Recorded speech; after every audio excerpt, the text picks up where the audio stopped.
what is inspiration, this question is as mystic as what is force. The idea is that in this world there are two kinds of particles, material particles and living particles. On material particles, the force is exerted, and on the living particles, the conscious particles, knowledge is exerted in the form of inspiration. We'll see more about it. So when a force is exerted on a material particle, it moves, right? It does some action. And an inspired living particle, it does not do. It does not know what to do other than fall in awe and reverence. So therefore, there are certain examples which will, these are some of the contents because I have to proceed. For example, this Mozart and Archimedes, how they received the inspiration and how they received this knowledge, it's very well known. Look at this, what Gauss is saying. Finally, 2 days ago, I succeeded not on account of my hard efforts, but by the grace of the Lord. As I said, they fall in awe and reverence to the source of inspiration. This is the difference between a living particle and a material particle. And this is famous Poincare. He also was inspired. He also received this knowledge when he was just putting his foot on a bus. So all these great deserving candidates, they receive this knowledge, this flash of knowledge in one way or another. And all of them, they account to a superior person or a superior source of inspiration or superior source of knowledge. Kekulé is also a very famous example. He discovered the structure of benzene. Everyone knows about it.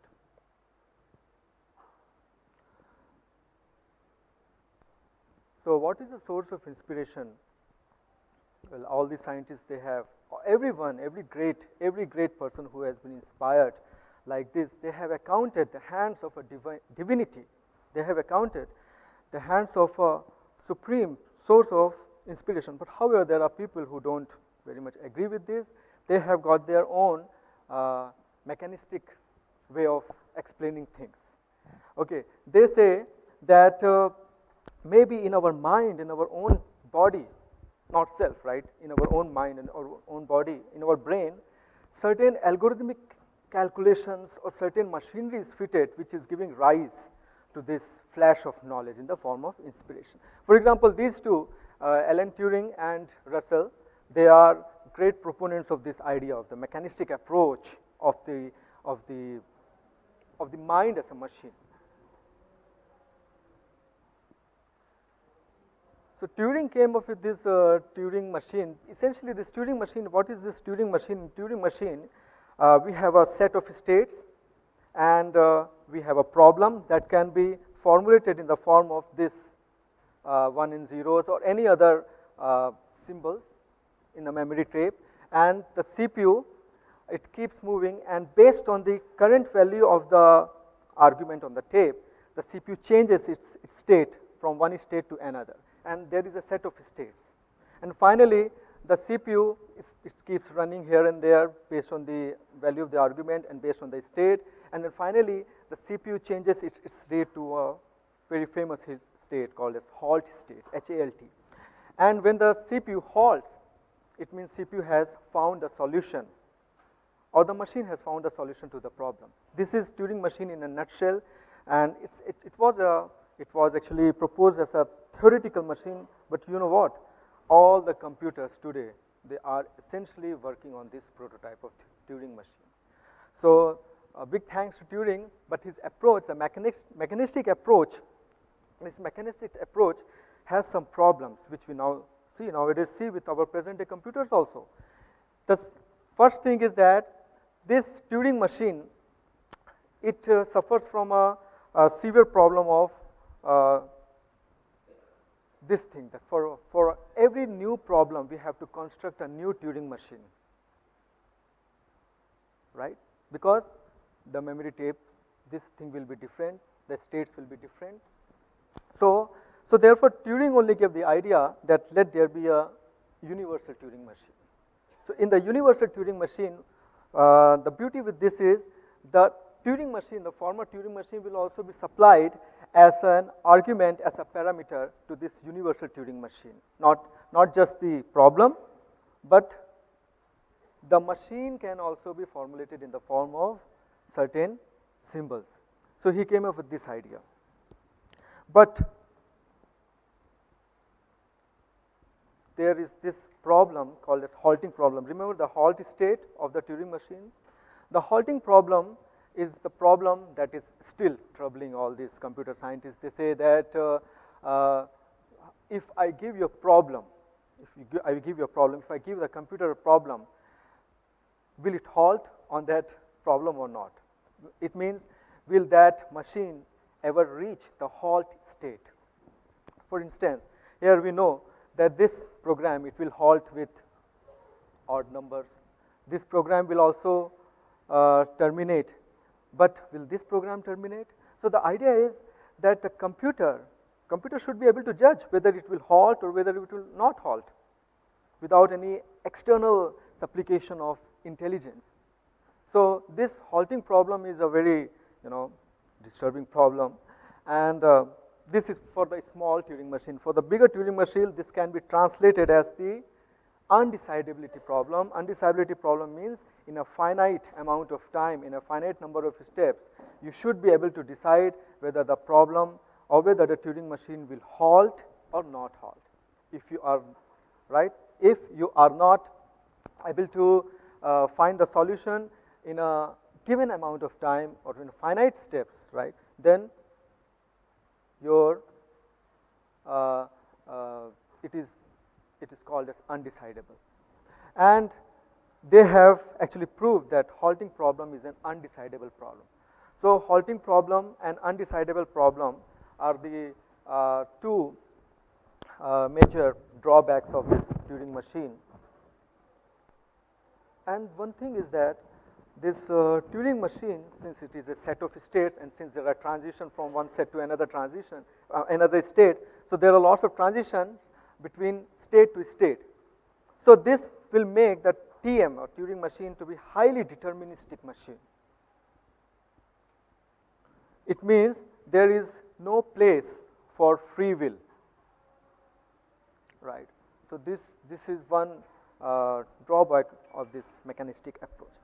So let's say what Russell talks about. I will just skip some slides, come to the important slides. Russell talks about logical atomism.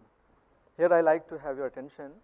See, in this word, everyone is talking of atoms and molecules and electrons. They say that essentially all the particles can be broken down into atoms and all these things. So Russell, he said that the knowledge can also be broken down into logical atoms, atoms. He's called this as, it can be true or false, or which can be represented as 1 or 0. He actually showed that all the knowledge, whatever we are perceiving through our senses, can be broken down into atoms.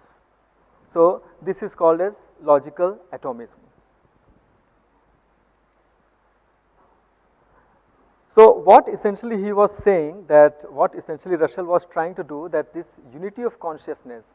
What is unity of consciousness? Unity of consciousness means, suppose if I am hearing some sound and receiving some pain, so I am doing the same thing, the two things at the same time, There is a unity of consciousness. It is not that I am at first I will feel the pain and then I will hear the noise. There is a unity of consciousness. So he was trying, essentially he was trying to splinter this unity of consciousness into these atoms. Russell, he was trying to do that. But this suffered a major failure when his contemporary Ludwig Wittgenstein, he said that actually there is no basement language. Basement language means, well, if I say English, the basement language is the ABCD, Alphabet of letters, and letter is the atom. Similarly, the basement language in this case will mean the alphabet of the atoms of knowledge. he actually showed that there actually is not possible any basement language, a language from which all other knowledge of the world captured in forms of proposition could be formulated. Okay, so this slide is a very important slide and few more slides. So therefore, I'll concentrate on these slides only. For example, let us look at this example. Okay, a normal person, let us look at this example. A normal person, if I want to give you orange, he will say, I give you that orange. Actually, this Wittgenstein, he used this idea of legal language. He has done a lot of language gaming on this legal language. I will say, I give you that orange, but on the other hand, the lawyer will say, I give you all the singular, my estate and interest, right, title, blah, blah, blah, and this, and I said, I'm not entitled to blah, blah, blah. So there are lots of blah, blahs in a legal language. Essentially, he's trying to do the same thing, right? Or shall I give this example? Suppose if I am supposed to walk from here to here, I can just simply walk, right? But the dancer, like yesterday we had the performance, right? They will do all this swirling around, okay? Or a jazz dancer, he will do chasse or shinneton, or this, a ballet dancer, he will do pirouettes, a Bharatanatyam dancer, he will do tattadavanattada, all these things he will do. Now, all of you, you don't know about shinneton or chasse, do you? Do you know about pirouettes? You don't know. You don't know. So, idea is, what I am trying to say, that there is no logic, there is no first order logic algorithmic procedure to get from lower to higher language. It means there is no algorithmic procedure to jump from here to here. There is no clearly defined program to deduce a legal language from a basic language. Okay, this is called as a basement language. Can we call it as a basement language? So, but we still learn legal language. We still learn dancing. We still learn so many things. Okay, so it means there is no involvement of any algorithmic thing in the background. This is a very important field which logicians, they talk about the basement language and logical atomism. So this is a glimpse of what I'm trying to say there. So since there is not possible any basement language, so how can we talk about, atoms of knowledge? This is the idea. So we saw that the Turing machine also had some drawbacks. Russell's logical atomism also had some flaws. The connectionism idea is that they consider these neurons, right, to be these logical gates. Logical gates means they can have values of 1 and 0. So quickly, I'll just jump to the flaws that these people have. Here, in connectionist network, these people, the basic problem with this network is, or with this connectionism is, that their machines or their network of neurons or simulation of neurons, it learns instantly. This is what differentiates network from a brain. Brain does not have to learn instantly, necessarily, right? What I'm trying to say here, that here the connectionist network or the network of simulated neurons is trying to over-smarten the human intelligence. लेकिन वो over-smart करने की धुन में it gets defeated because it shows its foolishness trying to over-smart. And second flaw is that it not only tries to over-smart, but it's dumb also, because every moment it has to depend on this external programmer. For every new problem, there will be a new design. For a newer problem, there will be a newer design, and so for that design, it has to develop on that external help. So here, this idea is reflected here. And all these connectionist people who are neurobiologists, what they essentially are trying to do, they are trying to read and study and somehow simulate the internal mechanism, internal structure of brain. But the external behavioral aspects of the learner, of the human being, That is what they always skip, right? Like for instance, a person, suppose if he learns something or gets inspired and he expresses a joy, that is something that they don't cover. They are so much into the internal, complications that the neurons are going through. So there are many flaws with connectionism, but the major flaw is this flaw, binding problem. Binding problem says, suppose, so what these people, these neurobiologists say, that in our brain there are neurons meant to do different things. Okay, so there will be a neuron. Suppose if I show you a blue triangle, so the blueness will be perceived by one neuron, the triangle will be perceived by another neuron. But the binding problem says, but finally, how do we finally see the blue triangle? How does the blueness and the triangleness combine together? Where is that mechanism?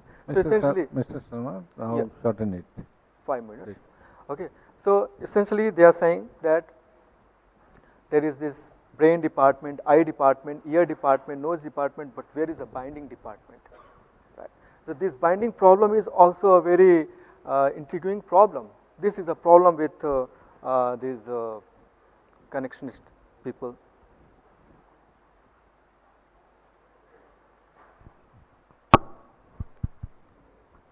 Poincare also suggested something. Poincare said that there is a subliminal self. So this is closer to godliness. He says that there is subliminal self, and this subliminal self is responsible for this inspiration. And we as the conscious self, we are able to grasp that knowledge somehow.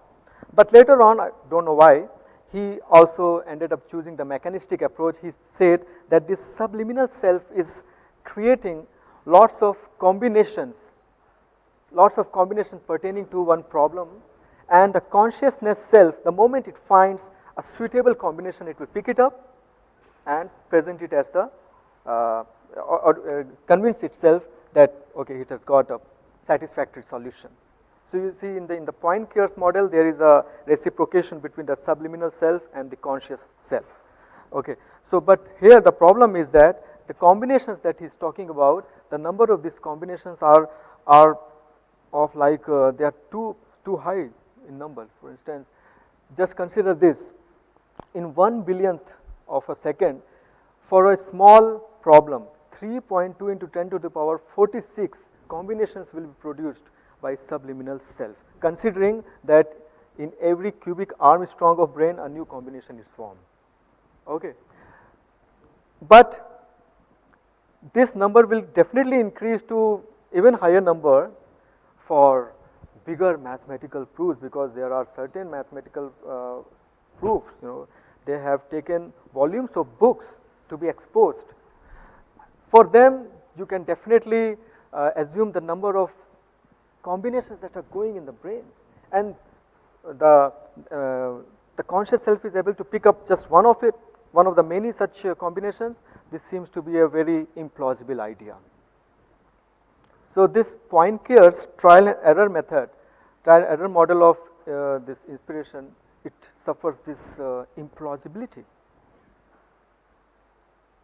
This is the basic problem. The deeper issue is that no basement language and the binding problem. No basement language means, suppose if I see an object and I sense an object and I try to reduce all this sensory data, all the sensory knowledge into form of some, basement language or some zeros or ones. The idea is that, is it possible? Well, Ludwig says there is no basement language for this. And finally, suppose if it is possible, then there is this binding problem. How do you address this? How do you explain this, right? So you see all these mechanistic approaches, they are still trying to find a solution for both of these. So it seems that, I have got only a few more slides, I'll just complete it.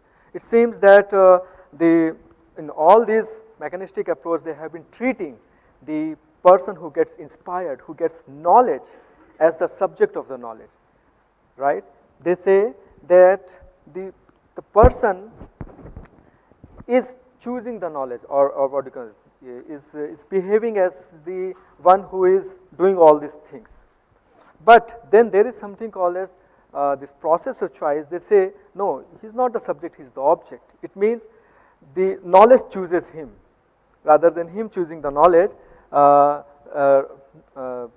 Knowledge chooses him. It is relevant in this example of Riemann and Everest Galois, great mathematicians. They have discovered the basic fundamental principles of mathematics long back, and they have still not been proven. And although those principles, they have not been proven, and we are still wondering how could they ever perceive such principles. It seems like the knowledge has chosen them. You know, this is the basic approach.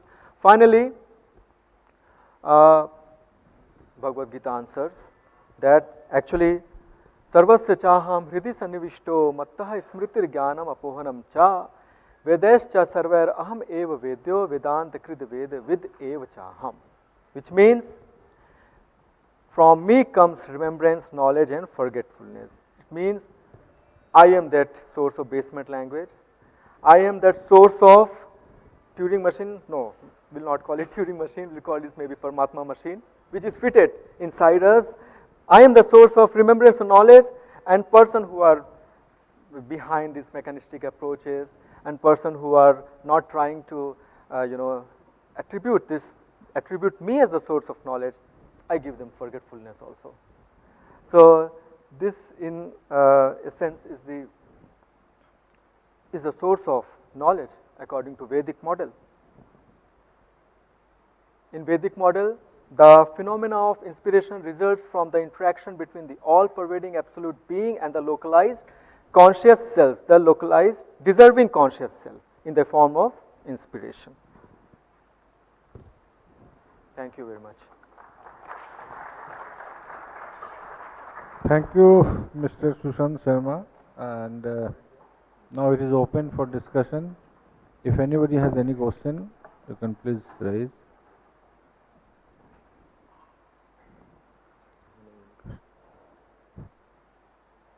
It seems there is no question.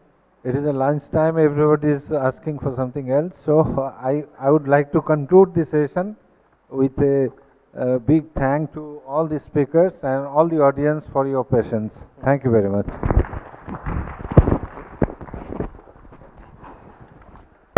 I will now request to Professor Chakravarti to kindly present the memento to all the speakers.